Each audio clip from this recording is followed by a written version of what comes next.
Good morning guys, video ulit tayo for today's video. Videohan natin tong isa sa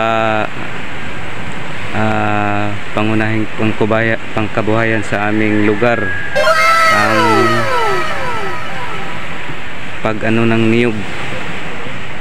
Niyog, yung mga niyog na nasa tabing dagat, may mga nahuhulog.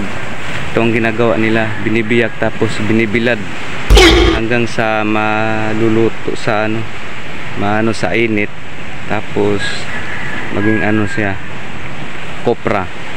Tapos pag naging kopra na, bibenta. Ito ang kahalagahan sa mga niyog sa aming lugar. Pag nabilad na sa init at naluto, maging kopra, tapos yun, ibebenta na.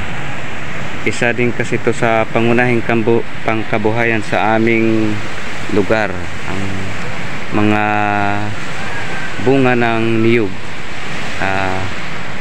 kopra, maging kopra, gawing kopra to hanggang sa maluto sa sa pagbilad ng araw.